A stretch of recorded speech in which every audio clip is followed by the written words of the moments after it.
I am Johannes Samuel. I am the CEO of Lokad, an AI for supply chain company. And today I will be reacting to a TED Talk about Gen AI featuring Sam Altman as a guest. Let's get started.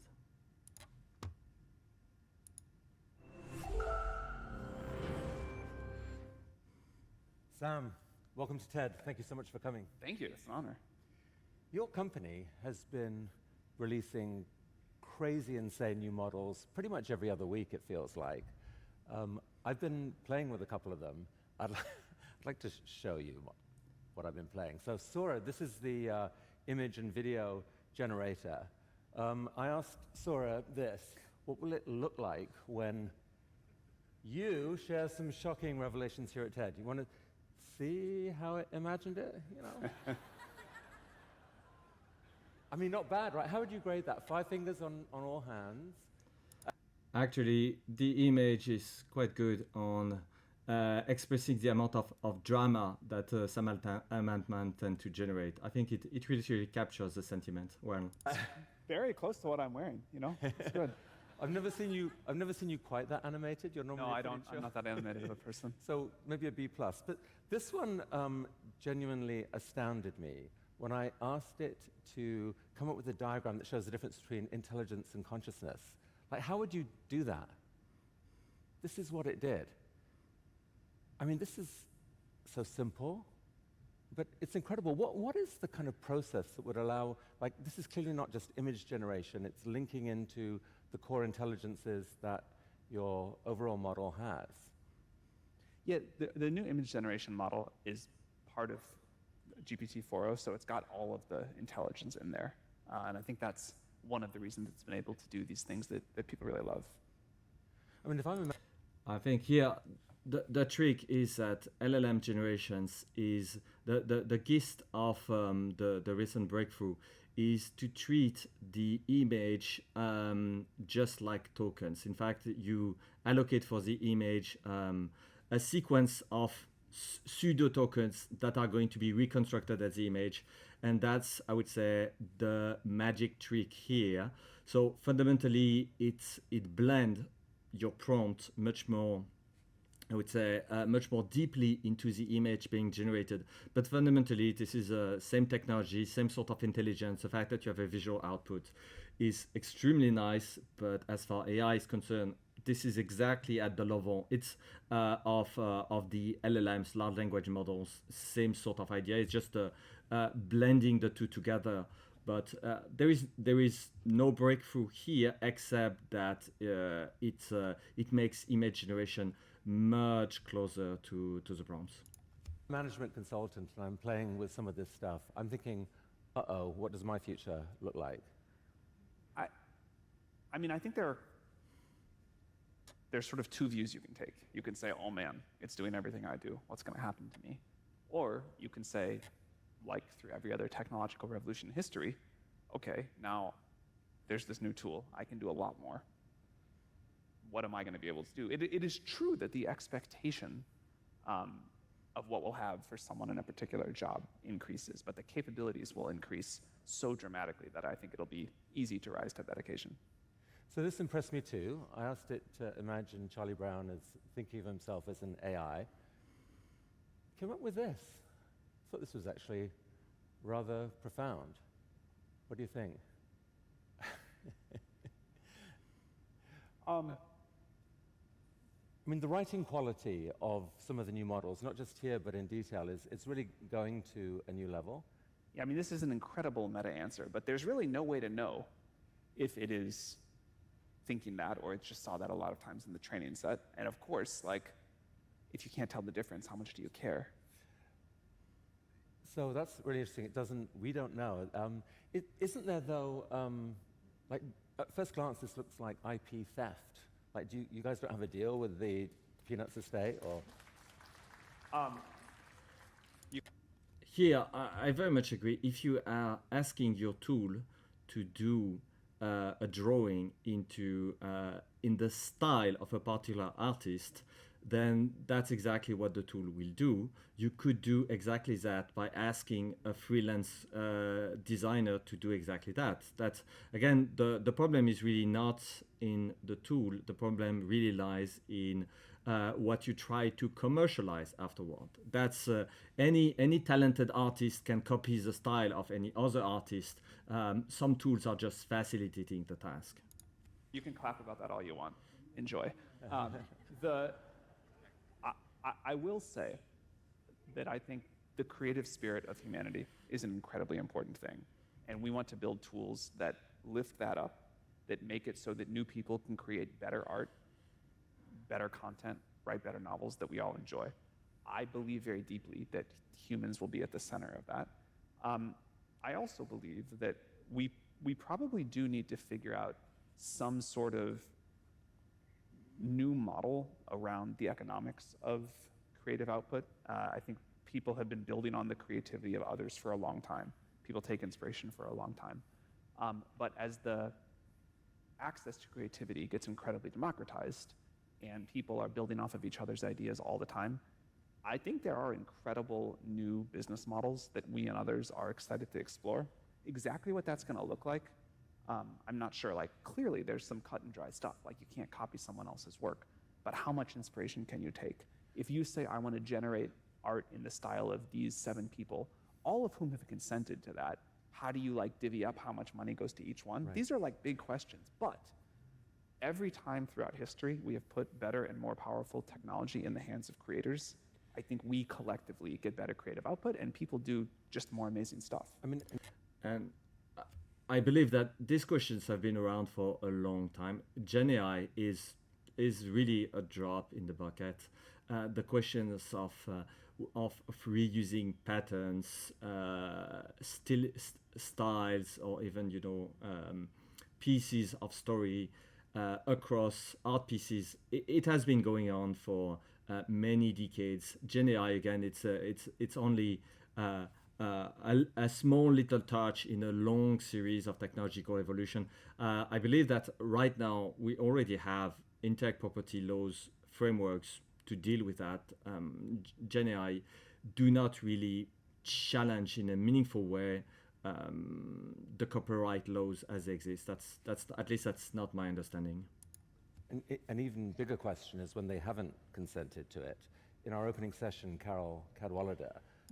But artists could never consent or refuse their consent to have other artists observing their art and getting inspired by it and doing their own variations or responses. That has been going on, forever. You cannot, I would say, put a standard for Gen AI that is much higher than the standard that you have for just human artists. I don't think it makes much sense. Showed, ChatGPT give a talk in the style of Carol Cadwallader, and sure enough, it gave a talk that wasn't quite as good as the talk she gave, but it's pretty impressive. And she said, okay, it's great, but I did not consent to this. How are we going to navigate this? Like, isn't there a way, should it just be people who consented, or shouldn't there be a model that somehow says that any named individual in a prompt whose work is then used, they should get something for that? So right. I very much disagree with this statement. If you cannot just think about journalism. If whenever you want to talk about a public figure, you would have to pay this public figure. Just think about what it would mean in the realm of politics. I don't think it makes any sense. Let's see how Sam Altman react, but frankly, this doesn't make any sense. Right now, if you use our image gen thing and say, I want something in the style of a living artist, it won't do that. But if you say I want it in the style of this particular kind of vibe, or this studio, or this art movement, or whatever, it will.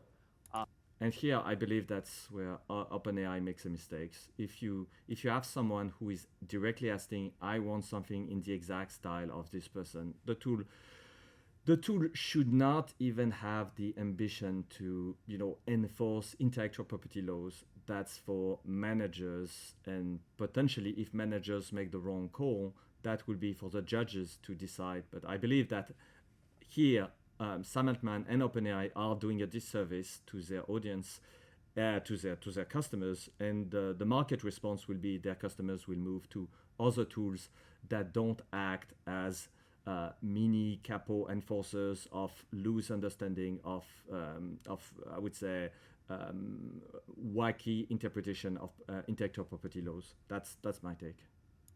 And obviously, if you're like, output a song that is like a copy of the song, it won't do that. The question of like where that line should be and how people say like, this is too much. We sorted that out before with copyright law and kind of what fair use looks like. Again, I think in the world of AI, there will be a new model that we figure out. But right from now the point of view, I mean, the world's full of I'm not too sure that AI is changing anything to the notion of fair use, to be honest. It was, with the previous tools, it was already possible to do an incredible amount of copy, and the fact that you had to hire designers if you want to copy a particular style as opposed to have a tool, it just changed a little bit the economics of it, but it was already very straightforward. If you wanted to copy the style of a popular franchise, all it would take is just ask artists to do that, and if they are paid, and they would execute that. I think again the tooling is a little bit irrelevant on this front. It's creative people are some of the angriest people right now, or the most scared people about AI. And the difference between feeling your work's being stolen from you and your future is being stolen from you, and feeling your work is being amplified and can be amplified, those are such different feelings. And if we could shift to the other one, to the second one, I think that really changes how much humanity as a whole embraces all this.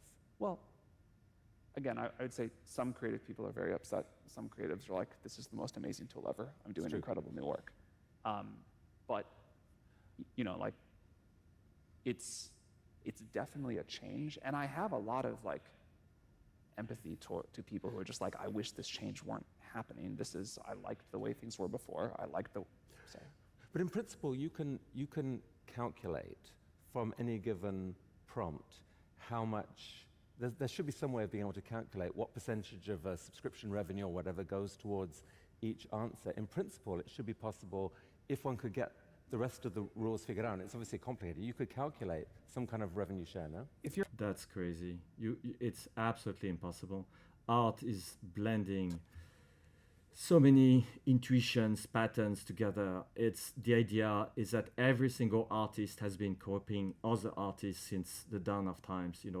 It's infinite recursion. I think we say in principle, yes, in mathematical principle, then there can exist such a thing, but I really think in practice it's completely out of reach. And I believe it's if you accept to go into this path, you're going to end up in some sort of bureaucratic nightmare. And also the fact that I would say, artistic community to be very vocal against progress of technology, it's an old story. You can look up in the 19th century, there was a lot of protest in the US against mechanical pianos first. It was like very, very big opposition to mechanical pianos. At the time, people were actually, you had like piano interpreters playing in any bars, venues, and they had been mechanized. And then later on, there was again, at the beginning of the 20th century, the same thing with the radio becoming popular. And again, artists were dead against the idea that popular songs could just be, spread through radio to the entire country. So I think the fact that the artistic community is, I would say, a sizable portion is dead against whatever technological innovation happened. It is something that has been going on for something like close to a century and a half nowadays. So I would not take that too seriously, because again, if you look at the last century and a half, indeed, those new technologies did revolutionize our societies, and artists just adapted like everybody else. And in the end, the net outcome was just much better. If you're a musician and you spend your whole life, your whole childhood, whatever, listening to music, and then you get an idea and you go compose a song that is inspired by what you've heard before, but a new direction. It'd be very hard for you to say, like, this much was from this song I heard when I was 11, this much from when I saw. But that's right, but we're talking here about the situation where someone specifically in a prompt names someone. Yeah, so well, again, right now, if you try to like go generate an image in a name style, we just say that our living, we don't do it. But I think it would be cool to figure out a new model where if you say, I want to do it in the name of this artist and they opt in, there's a revenue model there. Okay. I think that's a good thing to explore. So I think the world should help you figure out that model quickly, and I think it will make a huge difference, actually. No, I really disagree with that. If OpenAI goes down this path, it just means that another competitor will step in, I would say, ignore entirely all this nonsense, and they will take the market. That's it. It's this sort of revenue sharing through infinite recursion, through inspiration. It just intellectually it is very shallow. I do not see how it would work in practice. Certainly not with technologies that can blend anything and everything into any kind of outputs that can be text, music, image, videos, etc. That's not going to fly. If you just want to embrace a specific franchise, let's say you want to produce with Gen AI the next Spider-Man movie, then yes, you would have to consult with whoever is holding the Spider-Man rights at this point in time. But if you just take inspirations from, and it's just a mix of tons of things, then the tool should not get in the way, and there will be no revenue sharing for these sort of things. I want to switch topics quickly. The battle between your model and open source, how much were you shaken up by the arrival of DeepSeek? I think open source has an important place. We actually just last night hosted our first community session to kind of decide the parameters of our open source model and how we want to shape it. We're going to do a very powerful open source model. I think this is important. We're going to do something near the frontier, I think better than any current open source model out there. This will not be all, there will be people who use this in ways that some people in this room, maybe you or I, don't like. But there is going to be an important place for open source models as part of the constellation here. And I think we were late to act on that, but we're going to do it really well now. Yes, and I think Sam Altman is very disingenuous on this front. OpenAI was founded as a non-profit, and sharing the results as open source was like the default expectations from all their donors, only donors such as Elon Musk, who donated, I think, if I remember correctly, $100 million early on. And again, OpenAI is still a non-profit, so it was literally, so that's really the question of Sam Altman, and for me the management of Sam Altman of OpenAI, which was founded as a non-profit, collected hundreds of millions of dollars as a non-profit with the explicit intent to share what they were doing with the world openly. The statement of Sam Altman, oh, we are late to open source, is extremely bizarre to me. Extremely bizarre, considering that, again, they took a lot of money from entities and donors on the premise that they would share openly with the world their results. I mean, you're spending, it seems, like an order or even orders of magnitude more than DeepSeek allegedly spent, although I know there's controversy around that. Are you confident that the actual better model is going to be recognized, or are you actually, isn't this in some ways life-threatening to the notion that, yeah, by going to massive scale, tens of billions of dollars investment, we can maintain an incredible lead? All day long, I call people and beg them to give us their GPUs. We are so incredibly constrained. Our growth is going like this. DeepSeek launched, and it didn't seem to impact it. There's other stuff that's happening. Tell us about the growth, actually. You gave me a shocking number backstage there. I have never seen growth in any company, one that I've been involved with or not, like this, like the growth of ChatGPT. It's really fun. I feel deeply honored, but it is crazy to live through, and our teams are exhausted and stressed, and we're trying to keep things up. How many users do you have now? I think the last time we said was 500 million weekly actives, and it is growing very rapidly. Like it's I mean, you told me that we like doubled in just a few weeks, like in terms of compute or in said that terms of privately, but I guess oh. I misremembered, Sam. I'm so. That's all right. I'm sorry. We can edit that out that's of okay. the thing That's if you okay. really want to, problem. and no one here It's would growing, tweet it. It's growing very fast. So you're confident. You're seeing it grow, take off like a rocket ship. You're releasing incredible new models all the time. What? And I would like to point out that it's indeed extremely impressive, the growth that they had. But my understanding is that most of this growth is supported through Microsoft engineering. You see, most of my understanding again is that most of those GPUs are directly managed through the Microsoft data centers. So yes, absolutely, they have like this absolutely stunning, massive growth, but they are operating on the shoulders of a giant, which happened to be Microsoft, who is already serving like half of the worldwide, of the population of the world. So yes, it is absolutely impressive, but it's not like OpenAI did that in their garage or on their own premises and everything. No, they're really on top of an infrastructure that took more than a decade to build by one of the largest and richest company in the world. So that's, again, just to put into perspective that it is still extremely impressive, but it is not like if you had to start your everything from scratch, let's say as SpaceX did, to create an entirely new industry out of thin air.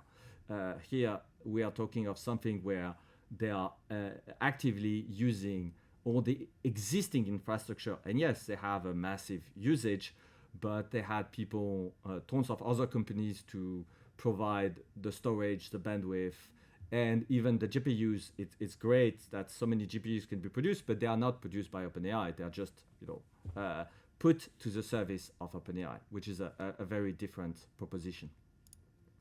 Are you seeing in your best internal models right now that you haven't yet shared with the world, but you would love to hear on this stage? So first of all, you asked about, are we worried about this model or that model? There will be a lot of intelligent models in the world. Very smart models will be commoditized to some degree. I think we'll have the best, and for some use, you'll want that.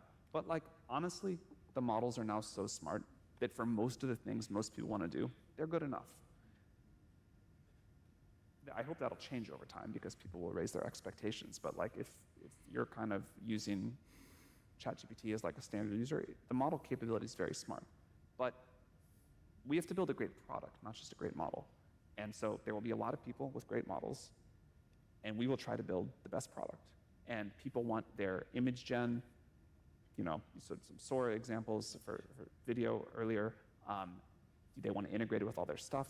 We just launched a new feature called just still called memory, but it's way better than the memory before, where this model will get to know you over the course of your lifetime. And we have a lot more stuff to come to build this great integrated product. So Sam Altman is saying that the models are now very smart. I agree that they are very smart with a certain form of intelligence, which is a static form of intelligence. You see, that's the thing with the LLMs as they exist today. Those LLMs never learn anything. They have a long context window, so you can put the equivalent of hundreds of pages of text in input, and they can leverage this input information to adjust their generation. So it's great, and it gives this level of intelligence, which is indeed very high in this paradigm. But, and that's a big but, is that the model never learns. So the model can redo the same task 100 times, thousands of times, millions of times, and never learn anything while doing it. That's something that is very alien to a human intelligence. You see, it's a human intelligence. You cannot repeat, try to achieve something thousands of times in a row and not learn anything in the process. So when Sam Altman is pointing out that, we have models that are extremely intelligent, I would say yes, a little bit like if you had an assistant where you're asking something to do to him, this assistant, to do something new, and that's the first time, and on the first time he do it very well. That's very good. But it turned out that if you ask the same assistant to do it a second time, a third time, 1,000 times, it will never improve. And that's where I believe that we have something that is missing very deeply in those models. And Sam Altman directly goes on a tangent, which is we need better packaging and instrumentation and whatnot. That is true. But is it really the mission of OpenAI to do that? I don't know. I'm not sure. And it's do not really tackle the crux of the point that it never learns anything. And when he points out to models that will have better memory management, that's interesting, but again, we are still in this paradigm of a model that never learns anything. It's just about managing what more intelligently what you put in the context window. So again, we are still within the exact same limitations of a model that is static and essentially never learns anything. And that's, I think people will stick with that. So there'll be many models, but I think we will, I hope, continue to focus on building the best defining product in the space. I mean, after I saw your announcement yesterday that you've now, ChatGPT will know all of your query history, I entered, tell me about me, ChatGPT, from all you know. And my jaw dropped, Simon. It was shocking. It knew who I was and all these sort of interests that hopefully mostly were pretty much appropriate and shareable. But it was astonishing. And I felt the sense of real excitement, a little bit queasy, but mainly excitement actually at how much more that would allow it to be useful to me. One of our researchers tweeted, kind of like yesterday or this morning, that the upload happens bit by bit. Huh. It's not, it's not that you plug your brain in one day, but again, this feature is nice, but this is a toy. You see, the idea is that, again, let's go back to the initial parameter of what an LLM can do and cannot do. An LLM can take, give or take, something like 500 pages worth of input text. How much text a user of ChatGPT are they going to enter per year as in the prompt? The answer is very little. Very few people would type in more than a few pages. Most of their requests are just sentences long. So here, this is just a clever trick, and probably a researcher at OpenAI thought, but instead of having people retyping the same thing or just re-clarifying the same thing, what about put their entire history in the input, or a sizable fraction of the entire history of all the prompts, and just make sure that the LLM doesn't get confused with what is the instruction from the latest prompt and what are like the historical prompts. So it's fine. It is fine. It is a clever trick. It is a clever trick, and you just need to make really sure that you don't confuse your LLM with what is the current instruction that is being requested by the user and what is the past instruction that were given and that should not be acted upon, but that can be used to further clarify the latter set of instruction. So it's, again, this is a nice sort of plumbing put on top of LLM, but this is not paradigm changing. You still get the exact same limitations, and it's not. It's a matter of convenience, integration, but this is not going to push the frontier. It just make the tool slightly more convenient, which is great. But again, any number of companies could do that given an LLM. You do not need to have that task being done by OpenAI itself. Although, obviously, for ChatGPT, the products, it matters. You will talk to ChatGPT over the course of your life. Someday, maybe if you want, it'll be listening to you throughout the day and sort of observing what you're doing. And it'll get to know you. And it'll become this extension of yourself, this companion, this thing that just tries to help you be the best, do the best you can. In the movie. And here, I think Sam Altman is again projecting something that is, it may come to fruition, but right now, let me reiterate, LLMs do not learn anything. So yes, ChatGPT can listen to you all day. They can transcribe everything that you say, everything that you hear very well. Then they can use semantic search to go through all of that. But the model doesn't learn anything. It's just about selecting the 200 pages worth of content that are most relevant to the task at hand. It is nice, can be very useful, very convenient, but again, we are missing I would say a critical ingredient, which is there is no learning taking place.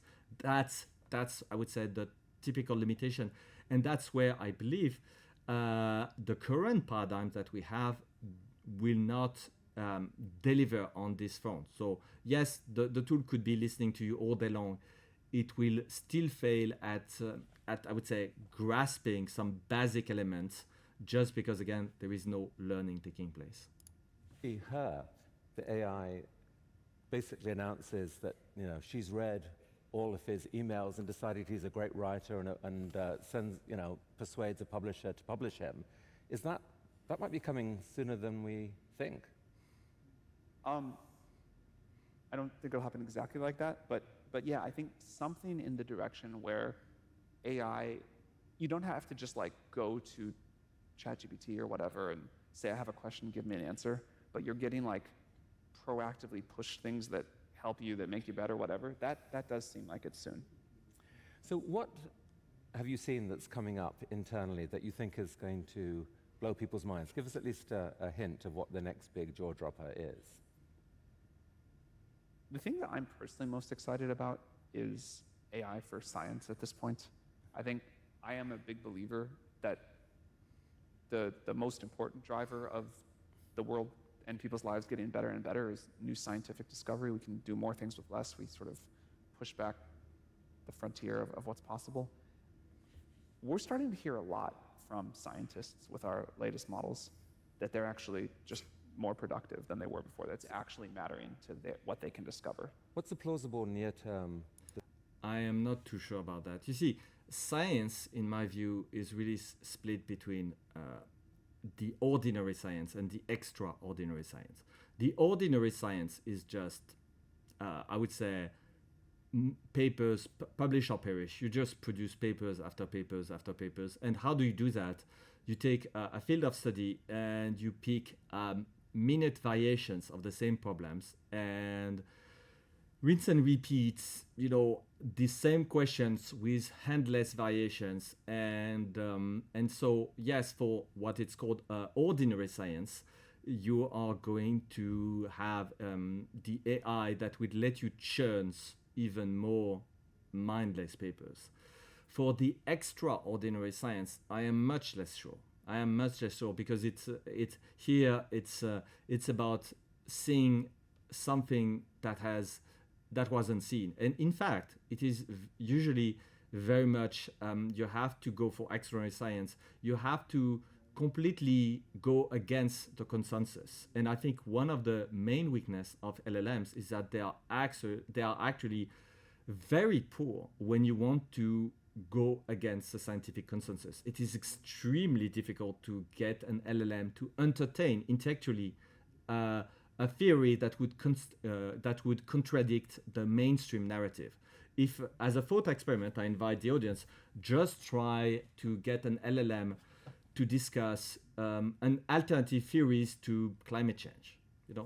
Just try and see. I'm not saying that any of those alternative theories are better. I just say, if your tool cannot even reason about alternative non-mainstream theories, then it's not ever going to be able to be a great extraordinary scientist. So someone who pushes the science forward, because remember, science progress mostly by disproving earlier theories. So by definition, for science to progress, you have to demolish what was before. Science do not progress by adding knowledge on top of what we knew. Is that science progressed by destroying knowledge of stuff that we thought was true, but in fact was not so true. So here, I am not so sure that LLMs will actually do much for extraordinary science, or maybe in some incidental fashions. Again, that's my take. For ordinary fashion, yes, people who were already producing 20 papers per year will now be producing 200 papers, completely irrelevant. And they will even have the LLMs quote thousands of their papers produced by their peers, also ordinary, also LLM written. And I think that would be just completely inconsequential. Discovery, like room temperature. Superconductors, that would Yeah, be a great one. superconducting. Yeah. Is that possible? Yeah, I don't think that's like prevented by the laws of physics, so it should be possible. Yeah. But we don't know for sure. I think you'll start to see some meaningful progress against disease with AI-assisted tools. You know, physics maybe takes a little bit longer, but I hope for it. So that's like one direction. Yeah, I mean, LLMs can, I believe, and are already improving a lot on the diagnostics front. So you see, there is so many things in basic medicine that can be improved just with better diagnostics. And I would say my own casual observations and what I've seen online is that those tools are extremely good to make, I would say, early guesswork diagnostic that are actually quite decent. So obviously you want to, and those early diagnostics can be the key to have a real physician having the actual expert opinion, but to be looking at the right place. So I believe here, LLMs can do a lot of good, but you don't necessarily need to have something that is like super intelligent for that. The present day LLMs can be quite enough to revolutionize medicine, even if we do not discover any single cure. Another that I think is big is starting pretty soon, like in the coming months. Software development has already been pretty transformed. Like, it's quite amazing how different the process of creating software is now than it was 2 years ago.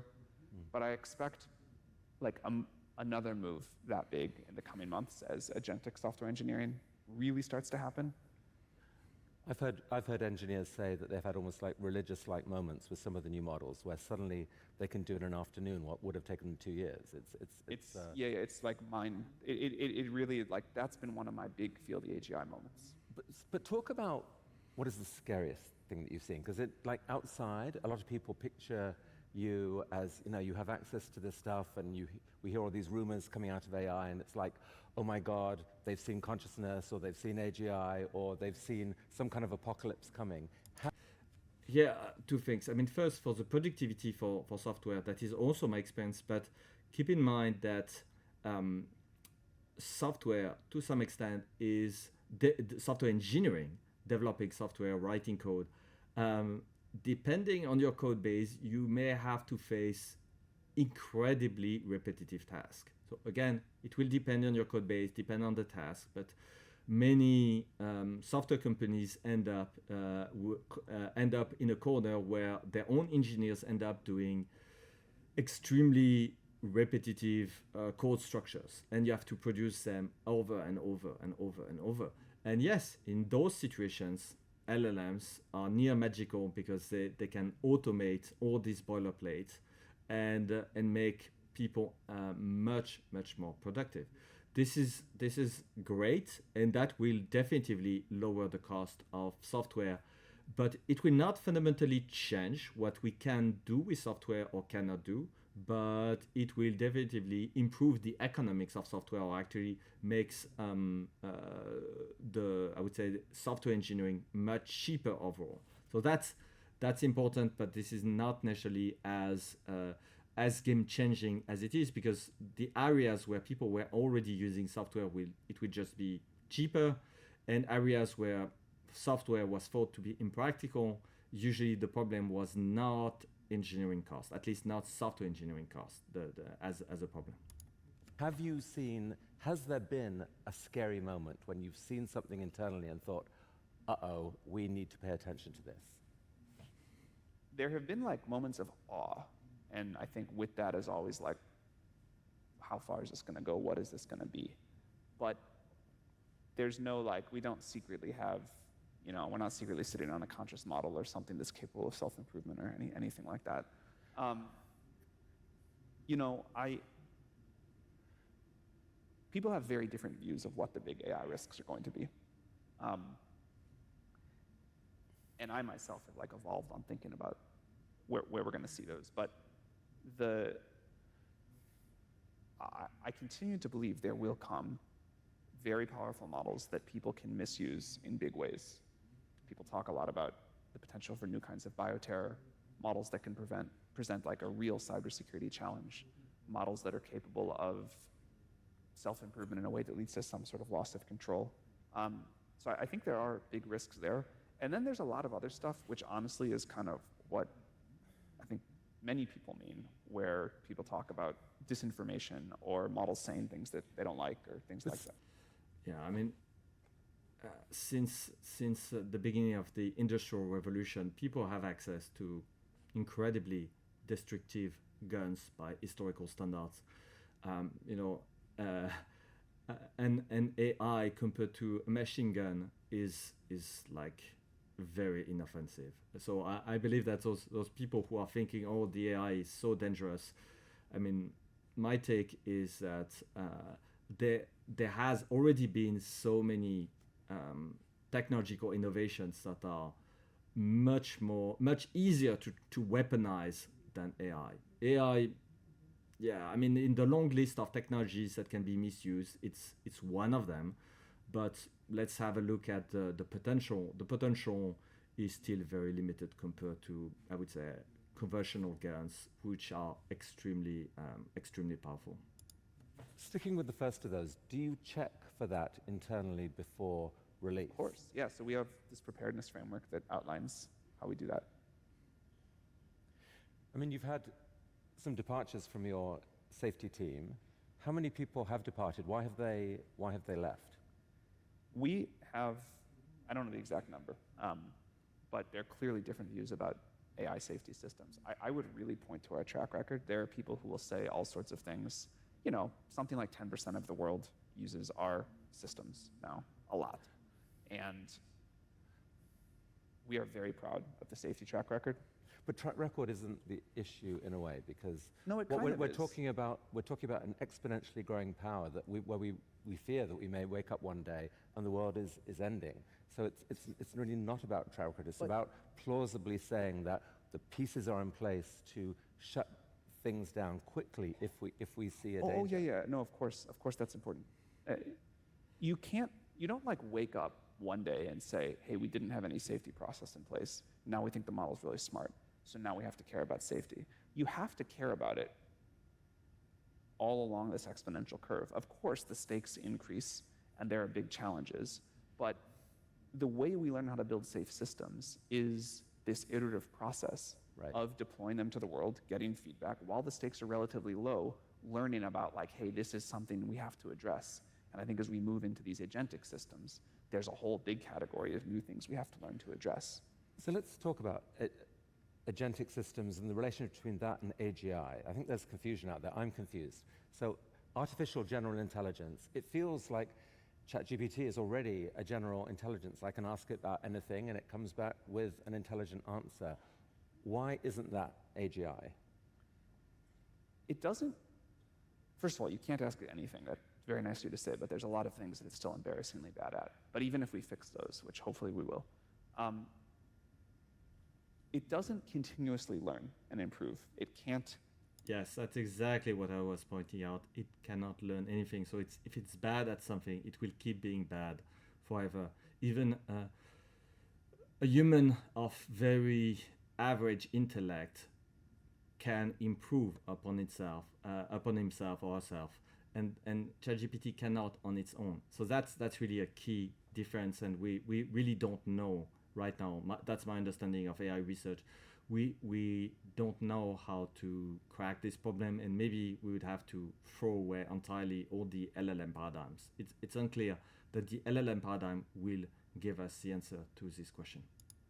Go get better at something that it's currently weak at. It can't go discover new science and update its understanding and do that.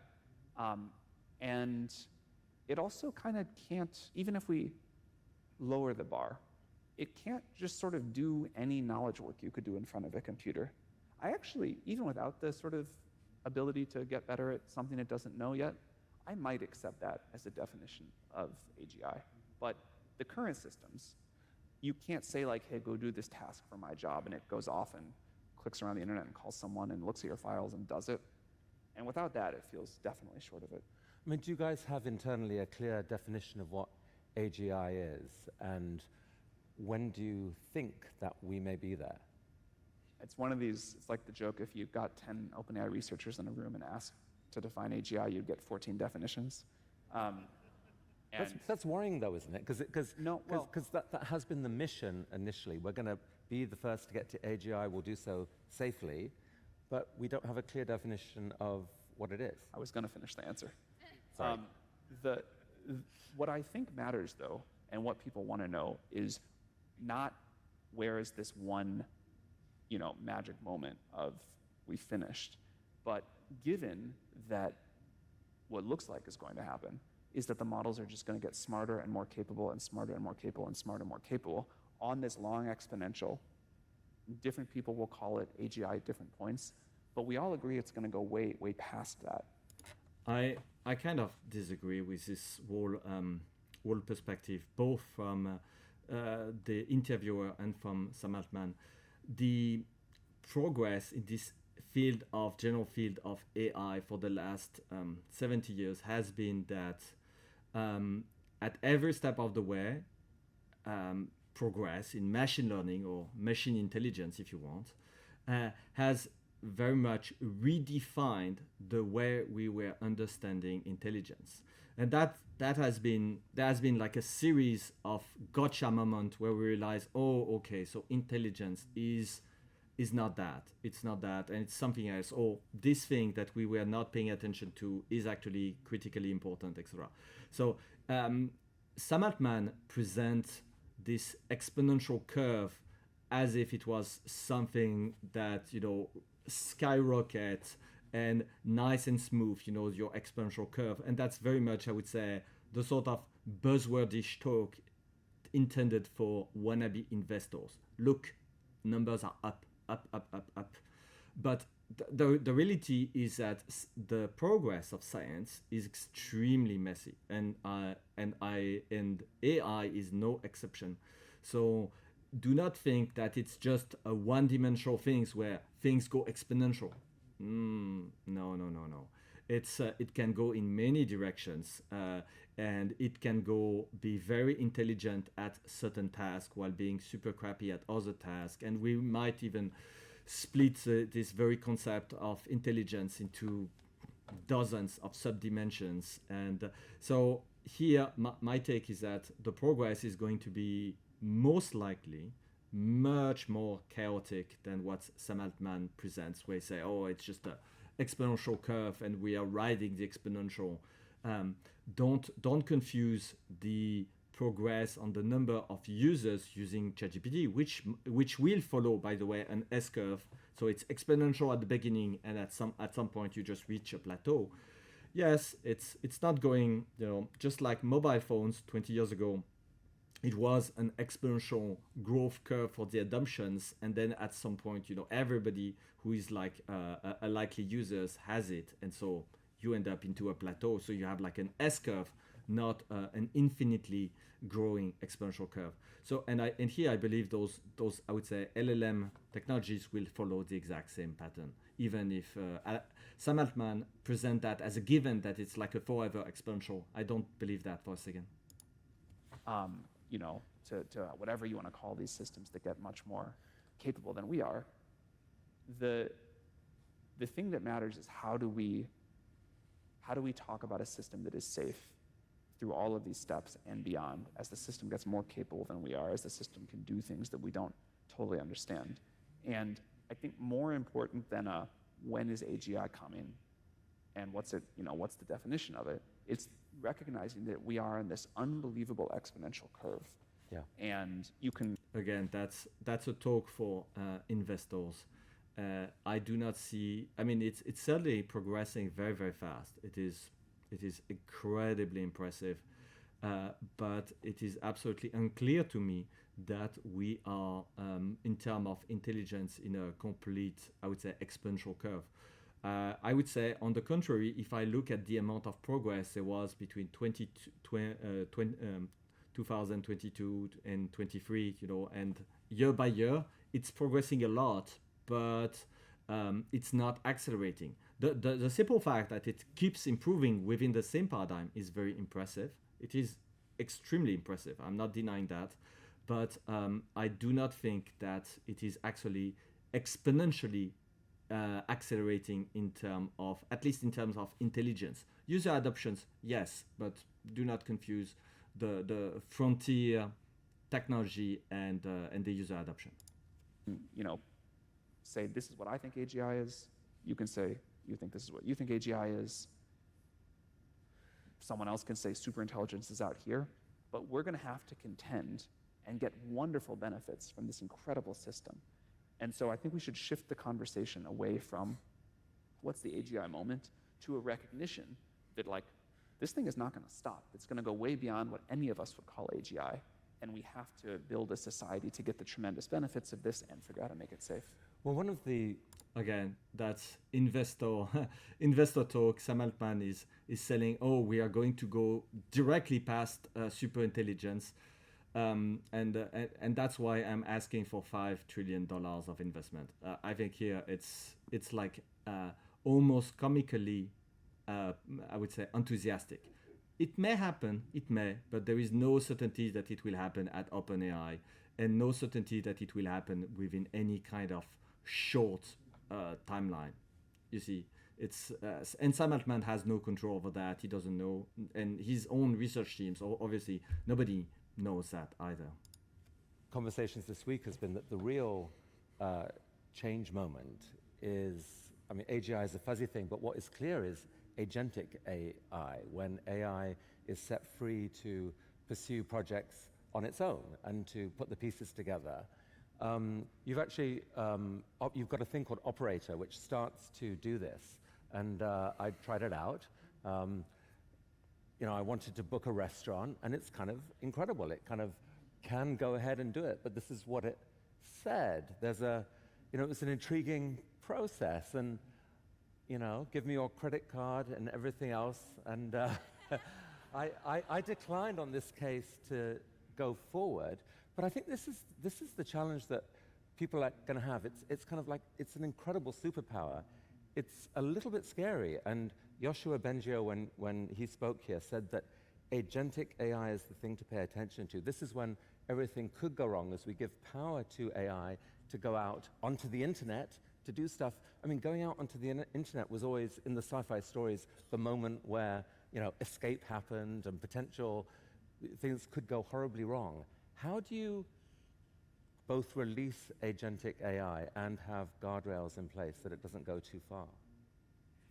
First of all, obviously you can choose not to do this and say, I don't want this. I'm going to like call the restaurant and read them my credit card over the phone. I could choose, but someone else might say, oh, go out ChatGPT onto the internet at large and rewrite the internet to make it better for humans. Or yeah, I mean, here, Sam Altman should be challenging the host. Agentic AI, for now, is just a little bit of plumbing on top of LLMs. What is it? It's just about essentially plugging a loop on top of LLMs. Remember, I said LLMs, they can have up to, you know, 200 or maybe 500 pages of context. And so what you say is that you're just going to say, we are going to repeatedly call the same LLM by just appending at the end of the context loop the more recent stuff, and just, you know, throwing away what is the old parts. And due to the fact that you have hundreds of pages worth of context, you can have an LLM that completes a multi-step task. It's very impressive. It's very nice. And so agentic AI is the idea that if you put a loop, you can say, okay, repeat this prompt against all my customers of my customer base, repeat this prompt against all the products that I'm selling, repeat these prompts against, you know, any collections of objects that you're considering. It's very nice. It's very useful. But again, we are still part of the exact same paradigm. Agentic AI is just basic instrumentation layered on top of LLM. So it do not fundamentally change anything. For companies, what it does is that it suddenly creates the possibility to really make LLMs part of your workflows. And that's great. But fundamentally, just think it's just a loop with an LLM in the middle. It's nothing very fancy. It makes LLM incredibly valuable. But fundamentally, again, if you think in terms of frontier of progress of science, this agentic thing is actually it is just a matter of instrumentation on top of existing technologies. It is nice, but it is not game changing, at least not from a scientific perspective, not from an AGI perspective. Yeah, I mean, the point I was going to make is just with any new technology, it takes a while for people to get comfortable. I remember, like, when I wouldn't put my credit card on the internet because my parents had convinced me, like, someone was going to read the number and you had to fill out the form and then call them. And then we kind of all said, okay, we'll, like, build anti-fraud systems and we can get comfortable with this. I think people are going to be slow to get comfortable with agentic AI in many ways. But I also really agree with what you said, which is that even if some people are comfortable with it and some aren't, we are going to have AI systems clicking around the internet. And this is, I think, the most interesting and consequential safety challenge we have yet faced, because AI that you give access to your systems, your information, the ability to click around on your computer, now those, when the AI makes a mistake, it's much higher stakes. It is the gate on, so we talked earlier about safety and capability. I kind of think they're increasingly becoming one-dimensional. Like, a good product is a safe product. You will not use our agents if you do not trust that they're not going to, like, empty your bank account or delete your data or who knows what else. And so people want to use agents that they can really trust, that are really safe. And I think we are gated on our ability to make progress, on our ability to do that, but it's a fundamental part of the product. Yeah, I disagree. Here, for money management, it is not an AI problem. This is a software infrastructure problem. You need to have the plumbing. For example, in this example of book a restaurant, what you would like is the AI has all your non-critical information, your name and everything. And when it comes to the credit card, it just initiate connecting you to the restaurant, connecting you to your bank, and then you will get from a non-AI app on your phone something that will request your confirmation saying, oh, your agent wants to use your credit card for this restaurant located there and there and there. And the information about, for example, the identity of the restaurant is not provided by the AI itself. It's provided by the credit card company that just gives you, a description of the business where you're about to send money to, and then you can validate that. And you see, it's just like if you were to use an assistant, you would like to have a human assistant. You would like to have a system where the assistant can book a restaurant on your behalf, but you still get the final say to validate the credit card. You see, it's just there is layers of software engineering for safety that needs to be put in place, but they have nothing to do with AI or having a safe AI product. It is about how you engineer stuff around the AI. And here Sam Altman is just confusing all of that and say, oh, we have to build a safe product. Yes, but it is not like safe. You see, safe in terms of AI would be how do you build, for example, an AI that do not want to send you to a restaurant that has good reviews, but send people to hospitals once in a while. So they have a very bad health safety reputation, even if they are very trendy. That would be, that's a whole different set of problems as opposed to misusing your credit cards. The way you would handle the credit cards data is by never letting the AI directly having access to your credit card. And that's just like you would prefer to do with your own assistant. It's if you have a human assistant with a credit card, if you have a system where you just give the assistant the credit card, it's not a very good system.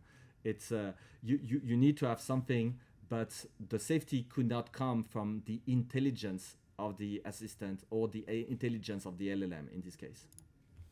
In a world where agency is out there and say that maybe it's open models are widely distributed, and someone says, okay, AGI, I want you to go out onto the internet and spread a meme however you can that X people are evil or whatever it is.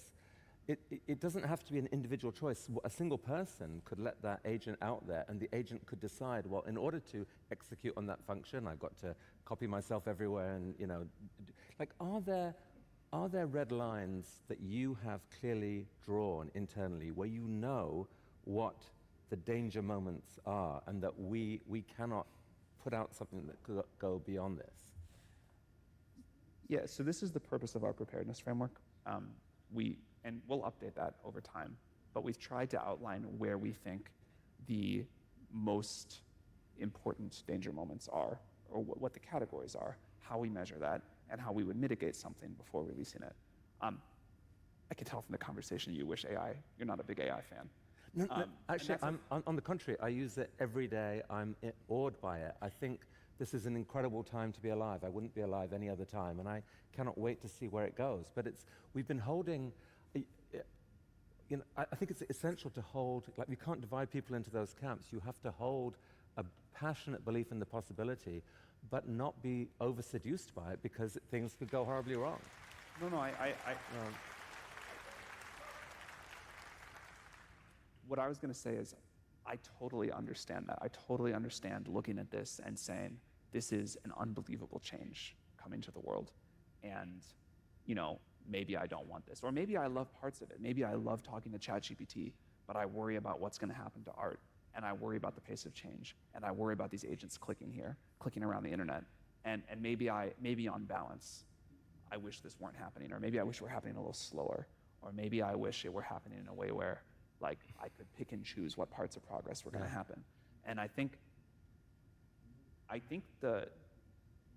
the fear is totally rational. The anxiety is totally rational. We all have a lot of it too. But A, there will be tremendous upside. Obviously, you use it every day, you like it. B, I really believe that society figures out over time, with some big mistakes along the way, how to get technology right. And C, this is going to happen. This is like a discovery of fundamental physics that the world now knows about, and it's going to be part of our world.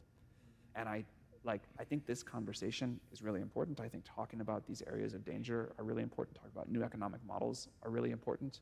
But we have to embrace this with, like, caution, but not fear. Yes, and here, I think, again, when Sam Altman points the problems for artists and whatnot, it's very, I would say, it's small fish. It's small fish. It's not just look at. I think here we have to look at history. Just imagine a man who is born in 1860. Combustion engines, internal combustion engines are not there yet. So this man let's say this man dies in 80 years later in 1940, or even 85 years, 1945. This man will be born 1860 in a world where there is no combustion engines, and then combustion engines appear, and then on the First World War, you have, on the battlefield, you have tanks and you have airplanes. Just imagine all the wars have been fought with cavalry and people on foot, and then with internal combustion engines, you have tanks and aircraft. Just imagine the amount of changes that it represented. But here you see the problem of misuse of technologies using, internal combustion engines for tanks and aircraft. It is not up to private companies to decide. I mean, the reality is that if there will be misuses, we can be almost certain, if you look at history from a statistical perspective, that the misuse will be war that are initiated by governments. So I would say that's part of, unfortunately, human natures, human societies. But Sam Altman is not part of a secret world government entity. He's just the boss of a private, supposedly non-profit, but increasingly for-profit entity, and that's it. And here I think the reasonable answer to this question is not to try to say, oh, I'm super optimistic, but there will be bad use and we will figure that out. Is also to point out that a private company, cannot prevent bad use or military use of that technology. It is fundamentally a problem that is above their pay grade in a way. They can't do anything about that. And if the next World War III is thought with a considerable degree of AI. Again, as a private company, this is just beyond the realm of stuff that you control, and you should acknowledge that it's beyond us. We can I would say try to promote peace in the world, but fundamentally this is beyond what the head of a private corporation can do. Or we will get run by with other people that use AI to do better Well, things. you've actually been one of the most eloquent proponents of safety. You testified in the Senate. I think you said basically that we should form a new safety agency that licenses any effort, i.e. it will refuse to license certain efforts. Do you still believe in that policy proposal? I have learned more about how the government works. I don't think this is quite the right policy proposal. Yes, this is like regulatory capture 101, but I believe, that's my understanding, that Sam Altman is absolutely disingenuous on this front. He knew from the start that it was an attempt at regulatory capture. Sam Altman is not an idiot. He knew exactly what he was doing. He basically wanted to have the US government grant some sort of monopoly on his business venture. OpenAI didn't fly, and now he's back to, oh, it was a bad idea. But again, he even if he didn't know beforehand, when you're running a large corporations, you're talking to lawyers. I know I'm talking to lawyers too. And those, even if you are ignorant, your lawyers are not that ignorant, and they would point out, the potential upside of doing a regulatory capture scheme at the level of the U.S. government. So he tried, it failed, it backfired actually, and now he's going to pretend that he has learned from his mistakes. But again, he knew from the start. I don't think you can blame. You can pretend naivety. He was not a 22 years old, CEO. In front of Congress, like super naive. He was already a very grown man with a large team around him. So I don't take that for at face value. What is the right policy proposal? But I do think the idea that as these systems get more advanced and have legitimate global impact, we need some way, maybe the companies themselves put together the right framework or the right sort of model for this, but we need some way that very advanced models have external safety testing, and we understand when we get close to some of these danger zones. I very much still believe in that. It struck me as ironic that a safety agency might be what we want, and yet agency is the very thing that is unsafe. There's something odd about the language there, but anyway. I asked... Can I say one more thing on that? Yes, please. Yeah, I do think this concept of we need to define rigorous testing for models, understand what the threats that we collectively, society, most want to focus on, and make sure that as models are getting more capable, we have a system where we all get to understand what's being released in the world. I think this is really important, and I think we're not far away from models that are going to be of great public interest in that sense. So Sam, I asked your O1 Pro. Again, how do you reconcile this sort of wishful thinking with the fact that every single military force in the world is already trying to do the exact opposite, to develop semi-autonomous drones that will be maximally capable of inflicting damage on enemy force? You cannot reconciliate your private company, for-profit, non-profit, your private perspective with some sort of military development. So you see here, I think a better answer would be to acknowledge that being a private company, you want something that a very peaceful usage of all your technologies, and what military forces decide to do with them, it's just above your pay grade. You cannot be held responsible for that. And I think and there is no ethics in preventing customers in having access to a better technology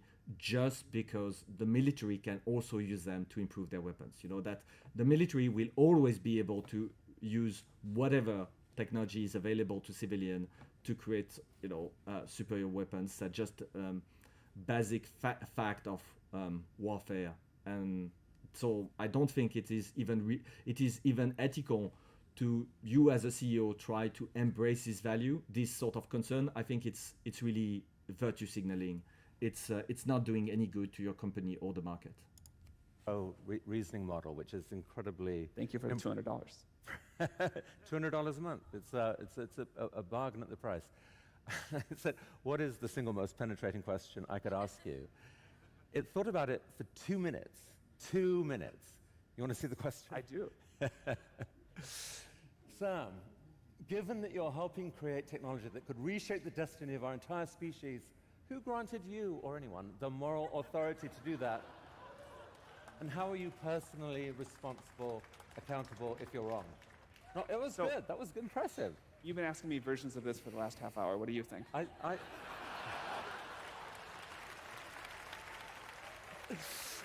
And again, I think people also are vastly overstating the role of Sam Altman himself in those developments. Sam Altman just managed to get on board a non-profit initiatives with tons of talented researchers to try a lot of diverse approaches for AGI. It turned out that one of their sub project, which was kind of a toy project, ChatGPT, blew up in terms of I would say audience, and the world realized that those LLMs were not toys, but tools that had genuine, I would say, usefulness and genuine economic implications. That was great, but I believe that one of the mistakes is that I would say the public general is granting way too much credit on this person, Sam Altman, on the development of this technology. Go backward before ChatGPT was released, and OpenAI was, I would say, one of the player that was doing cool stuff, but with not very concrete impact. And fast forward nowadays, Sam Altman is on the forefront of this technology, of this company, but this is no Steve Jobs. If you look at Steve Jobs for the iPhone, remove Steve Jobs and you don't have an iPhone. Remove Sam Altman from OpenAI, you would still have the exact same technologies. At least that's my understanding. But what I would say is this. Here's my version of that question. But no answer? What was your question to me? Yeah, how would you answer that one? In your shoes? Yeah. Or what do you, as an outsider? I don't know. I am puzzled by you. I'm kind of awed by you because you've built one of the most astonishing things out there. There are two narratives about you out there. One is, you are this incredible visionary who's done the impossible, and you shocked the world with far fewer people than Google. You came out with something that was much more powerful than anything you've done. I mean, it is amazing. I believe the trick, and it was remarkable, was to go for a non-profit where they could be extremely open-minded about the stuff they were trying. It was, by the way, OpenAI before everything coalesced into ChatGPT. They tried dozens of different directions for their AI models, trying to build an AI for Dota and all sorts of things. You see, I believe the key, the magic was to have an incredibly open-minded and test dozens of different things to see what would work. And it was because they were a non-profit that they didn't have any pressure to ship anything, that they could have this incredible diversity of ideas. And then a few teams hit I would say a lucky shot, but again, that was well-prepared luck because they were testing so many things. But Sam Altman just happened to be at the top of this non-profit organization with a large number of super talented people who were trying very diverse things. But don't give too much credit to the person that was at the top, because it was not a Steve Jobs moment with the boss giving top-down instructions to all his teams so that this thing happened. So you see, for me, if anything, OpenAI itself was completely surprised by the own success of ChatGPT, and it took them more than a year to make it for example, business friendly with their team version. So you see, it was not like great engineering execution with a visionary leadership. On the contrary, if you look at everything that was leadership related from OpenAI, it was drama, chaos with a lot of people quitting. And so you see, this is not for me the mark of a great visionary leader. It was a person that was extremely ambitious at the right time, I would say at the right place at the right time. But to picture Sam Altman as the visionary leaders that made this thing possible, I think is just an incorrect representation of what happened at OpenAI. What you've built. But the other narrative is that you have shifted ground, that you've shifted from being OpenAI, this open thing, to the allure of building something super powerful. Yes, they have shifted from, they were funded on the premise that they would remain non-profit. They turned, and now they are going for profit. Just imagine if you're in the shoes of a billionaire like Elon Musk, who donated $100 million to a cause, a non-profit, and then those people just say, oh, you know what? We're going to turn for profit, and I'm going to command an extremely high salary and just pay myself with salaries and shares and whatnot. This is extremely strange, and I think it's really a little bit disingenuous to present it that way. It's the pivot was quite dramatic. And you've lost some of your key people. There's a narrative out there. Some people believe that you're not to be trusted in this space. I would love to know understatement of the year. Who you are. What is your narrative about yourself? What are your core values, Sam, that can give us, the world, confidence that someone with so much power here is entitled to it? Again, I think the world should not trust Sam Altman to do anything but chase his own profits, because that's obviously what he has been trying to do. And this is just fine. The concern is, what about your investors? Why should they trust you as the CEO of OpenAI? And that's a very, very different question. So you see, I don't think the world should never trust anything except profit maximization from a CEO. That is valid for myself, like valid for any CEO. This is again, the incentives, and that's the mission that you set for yourself. But here, so the matter of trust is not the trust of the public toward you, because you are. The question is really the trust of your shareholders on you being the right leader for this organization. And here, I believe this is the question that should have been asked, and that is not asked. Why should your shareholders still believe that you're the right person for the job? And for me, that's a much more difficult question. I don't think they will be asking this question. Look, I think like anyone else, I'm a nuanced character that doesn't reduce well to one dimension here. So, probably some of the good things are true, and probably some of the criticism is true. In terms of OpenAI, our goal is to make AGI and distribute it, make it safe for the broad benefit of humanity. I think by all accounts, we have done a lot in that direction. Clearly, our tactics have shifted over time. I think we didn't really know what we were going to be when we grew up. We didn't think we would have to build a company around this. We learned a lot about how it goes and the realities of what these systems were going to take from capital. But I think we've been, in terms of putting incredibly capable AI with a high degree of safety in the hands of a lot of people and giving them tools to sort of do whatever amazing things they're going to do, I think it'd be hard to give us a bad grade on that. I disagree. I really love the products, the LLM technologies that come out from OpenAI, but their engineering, and I say that as a software engineer myself, a head of a software company myself, their software engineering is crap. ChatGPT is buggy as hell.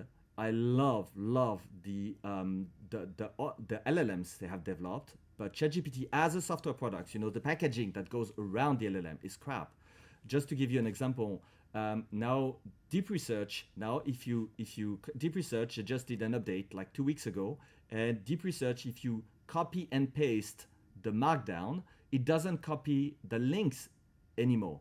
If you want to export the report with the hyperlinks, you need to export the PDF. When they introduce the PDF export, they actually remove the links from the markdown copy. It's not good. I mean, there are so many glitches where you send a request and the thing will come back, say, oh, there was a network error. And if you just, go through another tab on your web browser and you come back and then your query did not complete, they have so many basic problems in terms of basic quality. It took them a year to create a subscription that could work in a corporate environment where it's just one person who pay for many users. That is, for a company that has raised more than $5 billion, this is completely unacceptable. So again, my take is that in terms of execution of the product, it has been extremely poor. They are saved by the fact that they have great researchers who developed fantastic LLMs. Yes, but Sam Altman being, the head of this execution, the grand orchestrator, I believe that the quality of products and the quality of delivery is very crappy. I do think it's fair that we should be open sourcing more. I think it was reasonable for all of the reasons that you asked earlier, as we weren't sure about the impact these systems were going to have and how to make them safe, that we acted with precaution.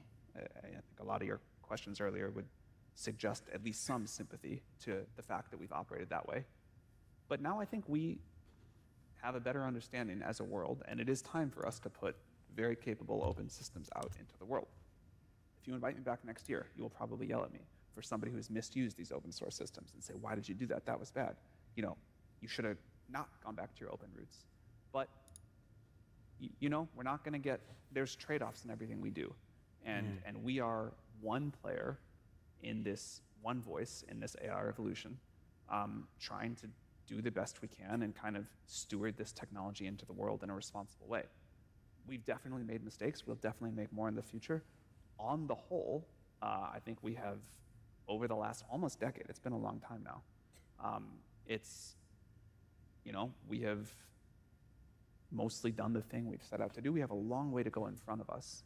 Our tactics will shift more in the future, but adherence to this sort of mission and what we're trying to do, I think very strong. Yeah, but again, I think you, the CEO of this company, I believe one of the key characteristics of, let's say, Steve Jobs, again, was incredible attention to the product. And here, if we are looking, because Sam Altman is not doing any kind of AI research himself.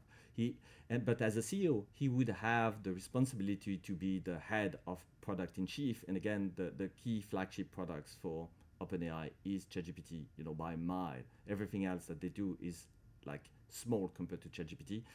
And ChatGPT is clearly lacking from product vision, from product leadership. And that is where, again, if I were part of the shareholders of OpenAI, I'm not, that would be the real key question about the adequacy of Sam Altman for his role. Is it really the best person that we have to drive this vision, considering that the product execution is kind of crappy? Yes, on the research part, it's great. They have great teams, great people, although some seems to be leaving.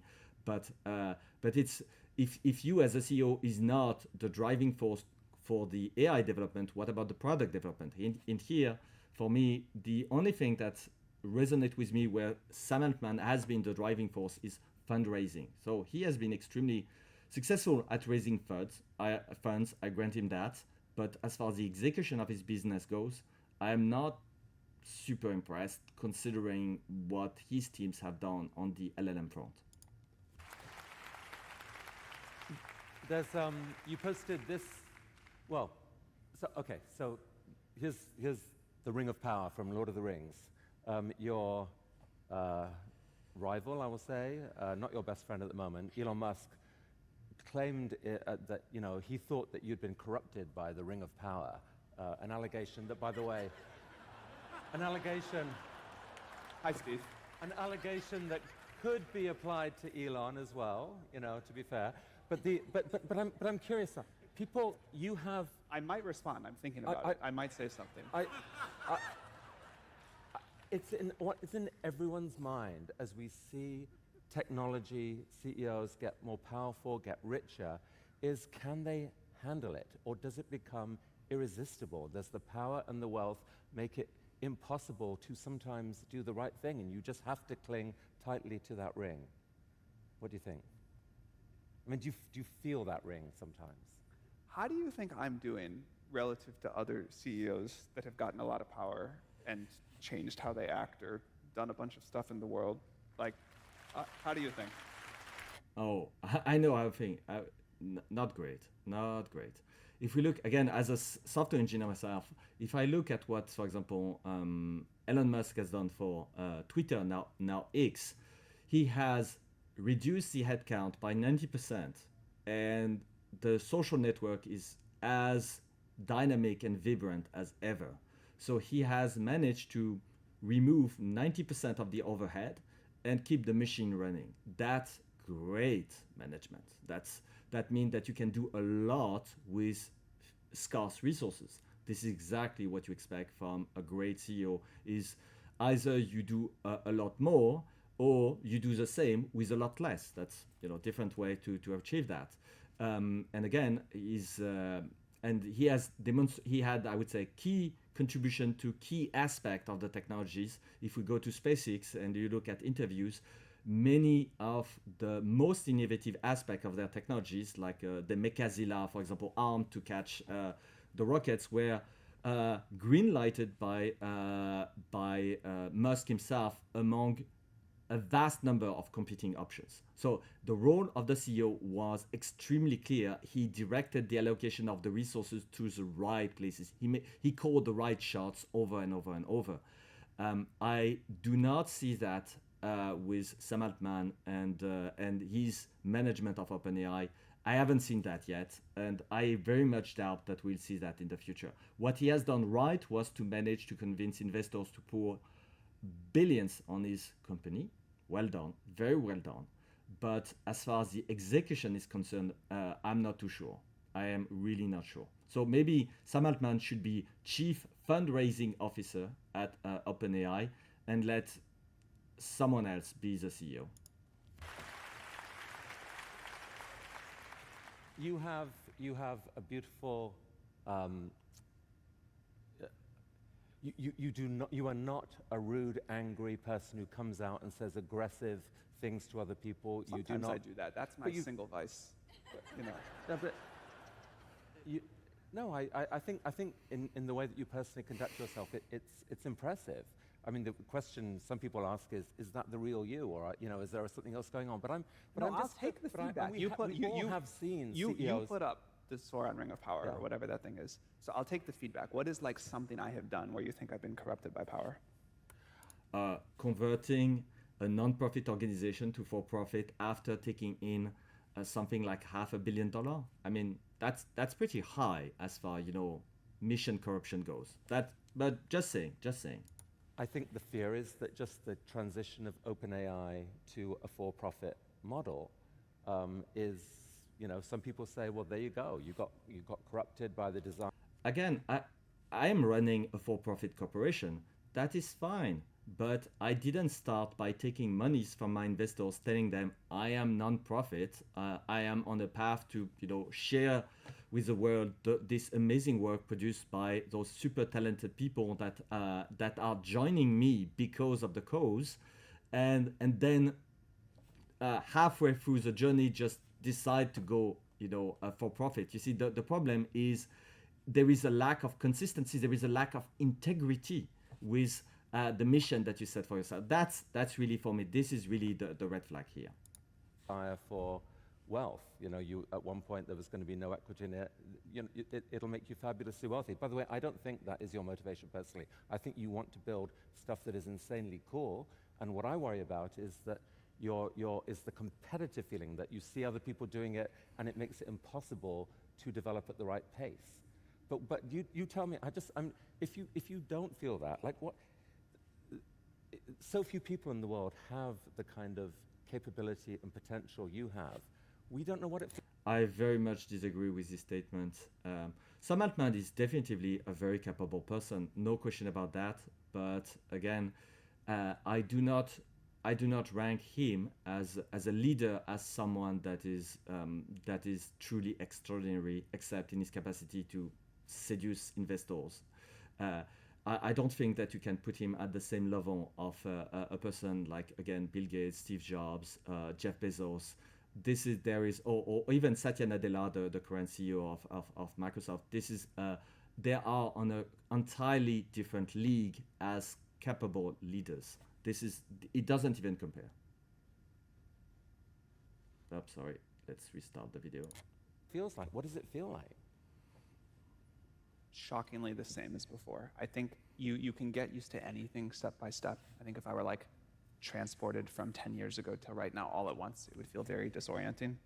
But anything does become sort of the new normal. So it doesn't feel any different. And it's strange to be sitting here talking about this, but like, you know, the monotony of day-to-day life, which I mean in the best possible way, feels exactly the same. You're the same person. I mean, I'm sure I'm not in all sorts of ways, but I don't feel any different. This was a beautiful thing you posted. Your son, I mean, that last thing you said, that I've never felt love like this. I think any parent in the room so knows that feeling, that wild biological feeling that humans have and AIs never will, of you're holding your kid. And I'm wondering whether that's changed how you think about things. Like if, you know, say here's a red box, here's a black box with a red button on it. You can press that button and you give your son likely the most unbelievable life. I mean, again, people are not pointing out the obvious. I have also a daughter. I mean, I never posted any picture of her online, period. It is so incredibly easy and cheap to just do virtue signaling by posting, you know, cute things, especially if it's your own infant. But again, considering the amount of exposure that he has, again, you see, this is a pure virtue signaling moves. Most of CEOs out there have children, and the vast majority of them will never post their own baby infant online. Certainly not the ones who have like massive media exposure. So you see, again, for me, there is this problem of where it is a little bit of flaw of character. And here I would, you know, to be fair, point out that probably Elon Musk has the exact same flaw of character as far children are concerned. But also, you inject a 10% chance that he gets destroyed. Do you press that button? In the literal case, no. If the question is, do I feel like I'm doing that with my work? The answer is, I also don't feel like that. Having a kid changed a lot of things. Again, I think that's a bad take from Sam Altman. As the head of a private entity, for profit or non-profit, you are not in charge of the military, the weaponization of your technology. You know, any technology can be weaponized. Smartphones can be weaponized. They are weaponized. If you look at the country the conflict that is unfolding in Ukraine, they are finding plenty of use of smartphones as part of the conflict. But you, as a CEO of a private company, you cannot, unless you're literally manufacturing, weapons, you cannot be held responsible for what armies are going to do with your technology. And let's be real, the idea that the risk lies in Skynet taking over is just cheap Hollywood science fiction. The danger lies, in my view, at 100% is militarized application, which will exist, are already existing, by the way, if you look at the Ukrainian conflict. But again, that's just army doing what army does. It is not on your shoulders, Sam. You don't have to worry about that. And by far, the most amazing thing that has ever happened to me. Like, everything everybody says is true. The thing my co-founder Ilya said once is, I don't know, this is a paraphrase, something like, I don't know what the meaning of life is, but for sure it has something to do with babies. And it's like unbelievably accurate. It changed how much I'm willing to like spend time on certain things, and like the kind of cost of not being with my kid is just like crazily high. And but I really cared about like not destroying the world before. I really care about it now. I didn't need a kid for that part. Yeah, but destroying the world was never, in the cards that you had in your hand. So don't worry. Again, for me, this is typically virtue signaling projected at investors to create this vibe of incredibly powerful CEO, powerful company, and so it's absolutely worth. A company that holds the key to destiny is obviously a company that is worth unlimited amount of money. But you see, that's a vibe that Sam Altman is playing very well, but I don't think it is very much I would say unreal. This is just a projection. OpenAI, even if they had, I would say, the worst intentions possible about humanity, which they don't, destroying the world is not something they can achieve. They can destroy themselves, yes, but they will not be able to even do, I would say, damage to the world. It's not in the cards that they have, which is great. But again, presenting yourself as someone holding the key to the future is, I think, again, misrepresentation of what the company can and cannot do. I mean, I definitely think more about like what the future will be like for him in particular, but I feel like a responsibility to do the best thing I can for the future of everybody. Tristan Harris gave a very powerful talk here this week in which he said that the key problem, in his view, was that you and your peers in these other models all feel basically that the development of advanced AI is inevitable, that the race is on, and that there is no choice but to try and win that race and to do so as responsibly as you can. And maybe there's a scenario where your super intelligent AI can act as a brake on everyone else's or something like that. But the very fact that everyone believes it is inevitable means that is a pathway to serious risk and instability. I very much disagree with this whole perspective. You have CEOs who have been trusted with hundreds of millions of dollars to execute a certain plan. So you see, those dollars didn't came without expectations. The people who put all this money on the table had expectations, and so the CEO needs to display an unwavering commitment to making the most of this money and I would say, making the most and ideally making something worthwhile out of this money. You see, here, when people say, oh, it seems that it's inevitable and whatnot. No, it's not inevitable in the sense that maybe all those investments will fail. The future is not written. The future is not written. It has happened in the past that tons of people, start to invest, and then it turned out that the technology doesn't progress the way every people wanted. But again, you cannot say those CEOs can just decide to do any other way. They have tons of money has been put on their desk with expectations, and if they do not execute on those expectations, they will be replaced by other people who do, and it's completely normal. Otherwise, they would not have been trusted with this money in the first place. Do you think that you and your peers do feel that it's inevitable, and can you see any pathway out of that where we could collectively agree to just slow things down a bit, have society as a whole weigh in a bit and say, no, we don't want this to happen quite as fast, it's too disruptive? Again, the idea that you can slow things down, it comes from, again, this perspective that we have an exponential curve where the progress is measurable, quantified, and you can even compute, the derivative and say, oh, we are going to slow down. Science do not progress that way, and AI as a sub branch of computer science do not progress that way either. So it is meaningless. You can ask for researchers to take early retirement. What does it do you want to ask them to take more vacations? How does this slowing down works in practice? It's nonsense. Those researchers would be researching that.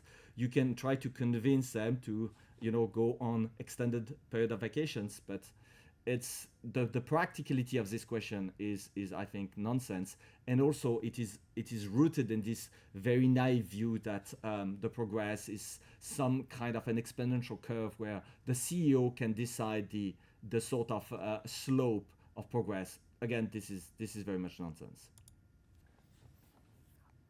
First of all, I think people slow things down all the time because the technology is not ready, because something's not safe enough, because something doesn't work.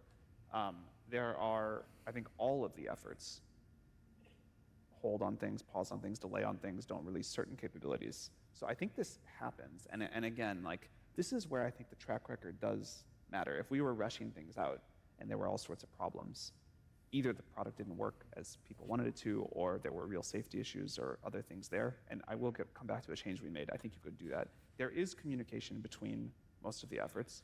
With one exception, I think all of the efforts care a lot about AI safety. And I think that people, I'm obviously not going to say. And I think that there's really deep care to get this right. I think the caricature of this is just like this crazy race or sprint or whatever misses the nuance of people are trying to put out models quickly and make great products for people, but people feel the impact of this so incredibly that, you know, I think if you could go sit in a meeting in OpenAI or other companies, you'd be like, oh, these people are really kind of caring about this. Now, we did make a change recently to how we think about one part of what's traditionally been understood as safety, which is with our new image model. We've given users much more freedom on what we would traditionally think about as speech harms. You know, if you try to get offended by the model, will the model let you be offended? And in the past, we've had much tighter guardrails on this. Again, speech harm. I think, fortunately, in the US, thanks to the First Amendment, there is basically no such thing as speech harm. You know, if there is, as other people were saying, there are speech that you hate, but hate speech is not really something that you can legally characterize. It can just be something that you disagree violently with.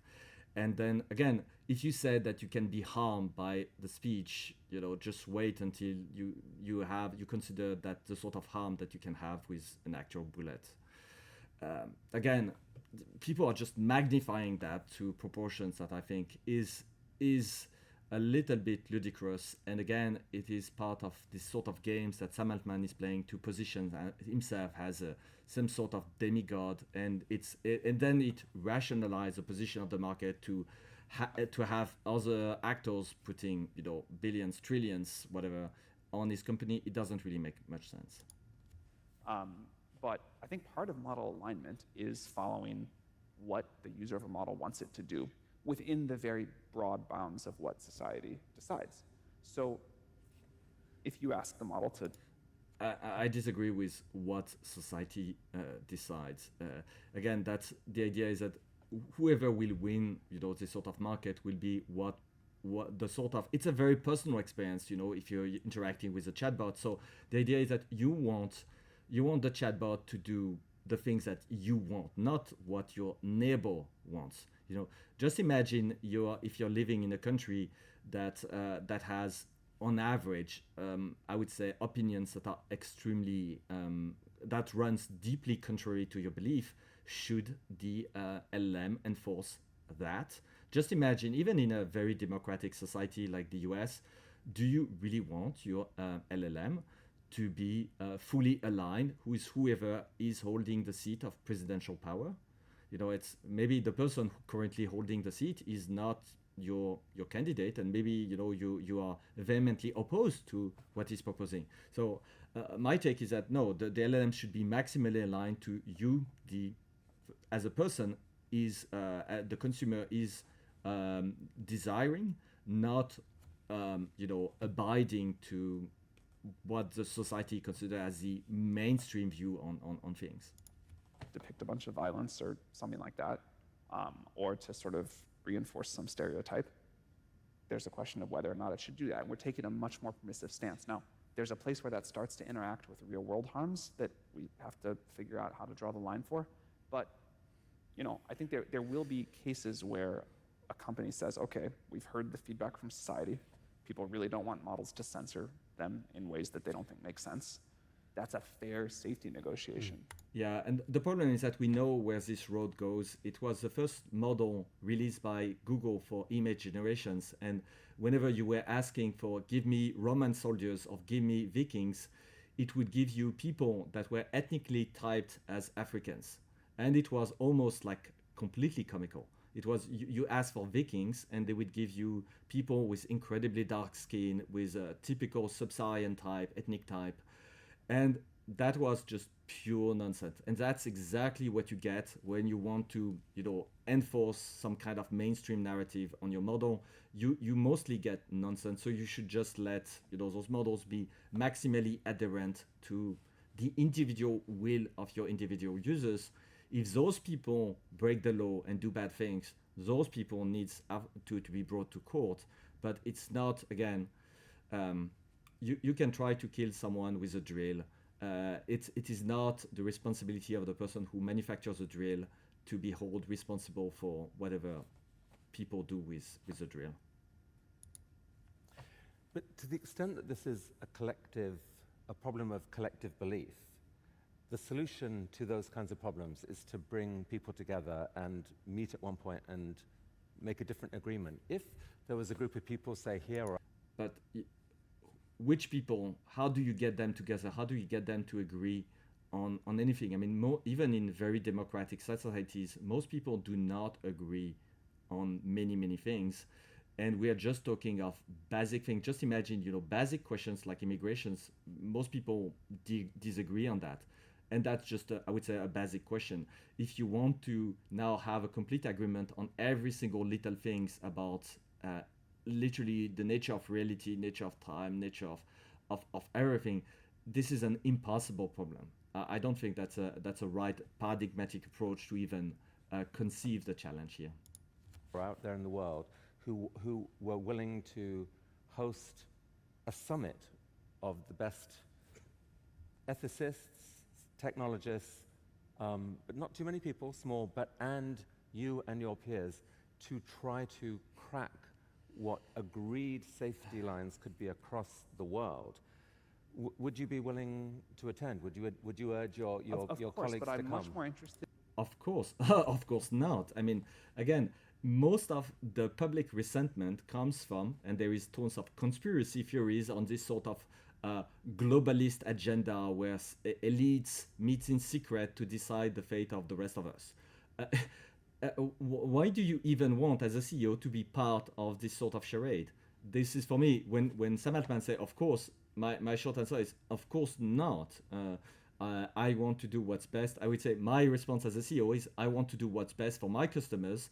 I am certainly not going to meet with tons of other CEOs so that we can draft an agenda on what we should, some sort of super cartel kind of vibe to decide for the rest of humanity what we, the elite, should be doing. This is incredibly arrogant. And I think the fact that Sam Altman is not pointing that out immediately says really a lot about his character. In what our hundreds of millions of users want as a whole. I think like a lot of the room has historically been decided in small elite summits. One of the cool new things about AI is our AI can talk to everybody on Earth, and we can like learn the collective value preference of what everybody wants, rather than have a bunch of people who are like blessed by society to sit in a room and make these decisions. I think that's very cool.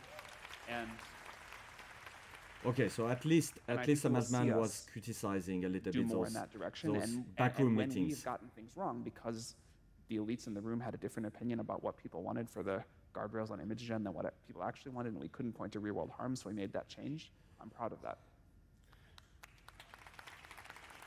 I mean, there is a long track record of unintended consequences coming out of the actions of hundreds of millions of people, and there are also 100 people in a room making a decision. And the hundreds of millions of people don't have control over, they don't necessarily see what the next step could lead to.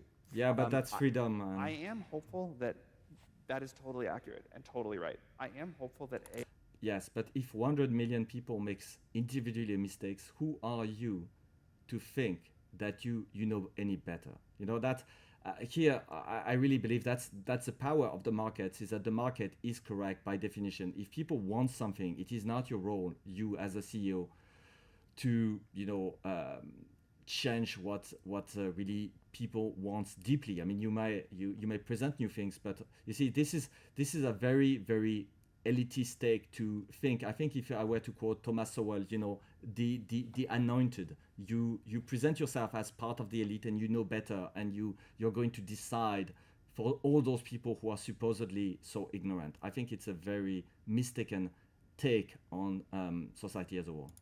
AI can help us be wiser, make better decisions, can talk to us, and if we say, hey, I want thing X, rather than like the crowd spin that up, AI can say, hey, totally understand that's what you want. If that's what you want at the end of this conversation, you're in control, you pick, but have you considered it from this person's perspective, or the impact it'll have on this people? Like, I think AI can help us be wiser and make better collective governance decisions than we could before.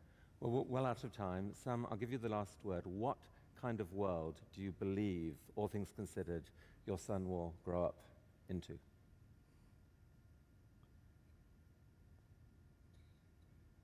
I remember, it's so long ago now. I don't know when the first iPad came out. It's like 15 years, something like that. I remember watching a YouTube video at the time of like a little toddler sitting in a doctor's office waiting room or something. And there was a magazine, like one of those old glossy cover magazines. And the toddler had his hand on it and was going like this and kind of angry. And to that toddler, it was like a broken iPad. And she never thought of a world that didn't have, touchscreens in them. And to all the adults watching this, it was this amazing thing, because it was like, it's so new, it's so amazing, it's a miracle. Like, of course, magazines are the way the world works. My kids hopefully will never be smarter than AI. They will never grow up in a world where products and services are not incredibly smart, incredibly capable. They will never grow up in a world where computers don't just kind of understand you and do, for some definition of whatever you can imagine. It'll be a world of incredible material abundance. It'll be a world where the rate of change is incredibly fast and amazing new things are happening. And it'll be a world where like individual ability, impact, whatever, is just so far beyond what a person can do today. I hope that my kids and all of your kids will look back at us with some like pity and nostalgia and be like, they lived such horrible lives, they were so limited, the world sucked so much. I think that's great. Sam, it's incredible what you've built. It really is. It's unbelievable. I think I will wrap it here. So it was an interesting talk. Here, there is no doubt that AI will change the technology, the society in very deep ways, and I think it's a very, I think, reasonably optimistic expectations to just expect that the world that we will be leaving for our children will be much better than the one who were given to us. I think it's on this front, I would say the expectation of Sam Altman is very reasonable. I am not too sure that the pace of progress will be that fast. Again, on the long run, yes, progress tends to be enormous, but it tends to take time. And those AI technologies are very, very powerful, but it will take time for them to reshape the society, just like the web took time to reshape our present society. So it was interesting. Thank you, and I guess see you next time. Bye bye.